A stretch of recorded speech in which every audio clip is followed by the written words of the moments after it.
Hi dears. അപ്പോൾ model exam നിങ്ങളുടെ നടന്നുകൊണ്ടിരിക്കുകയാണെന്ന് മിസ്സിന് അറിയാം. അപ്പോൾ നമ്മുടെ മലയാളം കഴിഞ്ഞു. മലയാളം വളരെ ഈസി ആയിരുന്നു. ഇനി നിങ്ങളുടെ സംശയം ഈ മോഡൽ എക്സാം ഈസി ആണെങ്കിൽ അല്ലെ പബ്ലിക് എക്സാം ടഫ് ആകുമോ എന്നുള്ളതാണ്. അപ്പോൾ വീഡിയോയിലേക്ക് നമുക്ക് കടക്കാം. അതിനു മുന്നേ നിങ്ങൾ ചാനൽ സബ്സ്ക്രൈബ് ചെയ്തില്ലെങ്കിൽ സബ്സ്ക്രൈബ് ചെയ്യാനും ഷെയർ ചെയ്യാനും മറക്കരുത്. അപ്പം നമുക്ക് എല്ലാവർക്കും അറിയാം ഈ ഒരു വർഷം എന്താണ് നമ്മുടെ സിലബസ് മാറും അല്ലേ. നിങ്ങളുടെ 10th ടെക്സ്റ്റ് മാറാൻ പോവുകയാണ്. അടുത്ത വർഷം പുതിയ ടെക്സ്റ്റ് ആയിരിക്കും. അപ്പം കൂടാതെ എന്താണ് നമുക്ക് ചില ഇഷ്യൂസ് ഉണ്ടായിരുന്നു. ക്വസ്റ്റ്യൻ പേപ്പർ ചോർത്തി അങ്ങനെ പല ഇഷ്യൂസ് ഉണ്ടായിരുന്നു.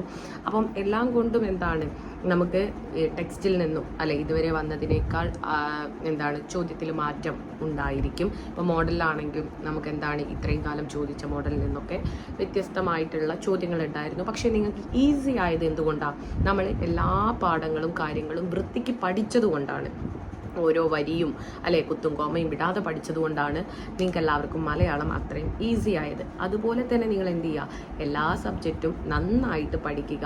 അതുപോലെ തന്നെ നിങ്ങൾക്ക് മറന്നു പോകുന്ന അല്ലെങ്കിൽ പഠിക്കാൻ ബുദ്ധിമുട്ടായിട്ടുള്ള കാര്യങ്ങൾക്ക് നിങ്ങൾ കുറച്ചുകൂടെ ഫോക്കസ് ചെയ്യുക. അത് കുറച്ചുകൂടെ സ്റ്റിക്കി നോട്ട് അങ്ങനെയുള്ള നിങ്ങൾ പഠിക്കുന്ന ചുമരിൻ്റെ മുൻവശത്തായിട്ട് ഒട്ടിച്ചു വെക്കുക. ഇത്തരത്തിലുള്ള കാര്യങ്ങളൊക്കെ ശ്രദ്ധിച്ച് നിങ്ങൾ എന്ത് ചെയ്യുക, നിങ്ങളുടെ പഠനത്തെ മികവുറ്റതാക്കാൻ നോക്കുക. അല്ലാതെ ടഫാകും അല്ലെങ്കിൽ എളുപ്പമാകും എന്നൊക്കെയുള്ള മിഥ്യാധാരണ വെച്ചുകൊണ്ട് നിങ്ങൾ പഠിത്തത്തെ സമീപിക്കുന്ന സമയത്ത് അത് നിങ്ങളെ ഒന്നുകൂടി എന്താണ് തളർത്തും. ചിലപ്പം ടഫാകുമെന്ന് പറഞ്ഞാൽ നിങ്ങൾക്ക് ഒരുപക്ഷെ എന്താണ് മനസ്സിൽ ടെൻഷൻ അധികമാകും. ഈസിയാവെന്ന് പറയുന്ന സമയത്ത് നിങ്ങൾ എന്ത് ചെയ്യും, പഠിക്കണം എന്നുള്ളവർ കൂടെ ഒന്നുകൂടെ അങ്ങ് ഉഴപ്പും.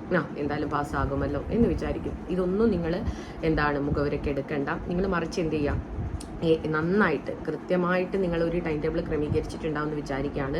അതനുസരിച്ച് നിങ്ങൾ ഓരോ സബ്ജക്റ്റും കൃത്യമായിട്ട് ഓരോ ചാപ്റ്റർ വൈസ് എഴുതുക. അതിലെ പോയിന്റുകൾ കൃത്യമായിട്ട് എന്ത് ചെയ്യുക. ഇപ്പം നിങ്ങൾ ഒരു പേപ്പർ എടുക്കുകയാണ്. ഇപ്പം ഇതൊരു വൈറ്റ് പേപ്പർ ആണെന്ന് വിചാരിക്കുക. ഈ വൈറ്റ് പേപ്പർ നിങ്ങൾ എന്ത് ചെയ്യാം, ഒരു 4 ഭാഗമായിട്ട് മടക്കുക. ഇത് മിസ് പണ്ട് ചെയ്യാറുണ്ടായിരുന്ന ഒരു കാര്യമാണ്. നമ്മളിപ്പോൾ ഇങ്ങനെ 4 ഭാഗമായിട്ട് മടക്കുന്ന സമയത്ത് നമുക്കിങ്ങനെ എന്താണ് 4 or 5 കോളം കിട്ടും. ഒരു വലിയ ന്യൂസ് പ്രിൻ്റ് ആണെങ്കിൽ നമുക്കൊരു 5 കോളം കിട്ടും. ഇങ്ങനെ നമുക്ക് കിട്ടിക്കഴിഞ്ഞാൽ നമ്മൾ എന്ത് ചെയ്യും, ഇപ്പോൾ ഞാൻ മലയാളമാണ്, ഫോർ എക്സാമ്പിൾ മലയാളമാണെങ്കിൽ ഞാൻ മലയാളത്തിലെ ആദ്യത്തെ പ്ലാവിലക്കഞ്ഞി എഴുതും, ഓരോ വിളിയും കത്തെഴുതും, അമ്മ തൊട്ടിലെഴുതും, കൊച്ചു ചക്കരച്ചി, ഓണമുറ്റത്ത് ഇങ്ങനെ എഴുതിയിട്ട് ഓരോ ഭാഗങ്ങൾ എഴുതിയതാരാണ്. അതിൽ നമുക്ക് 4 മാർക്കിന് എഴുതാൻ ആവശ്യമായിട്ടുള്ള ഇൻട്രൊഡക്ഷൻ എഴുതും.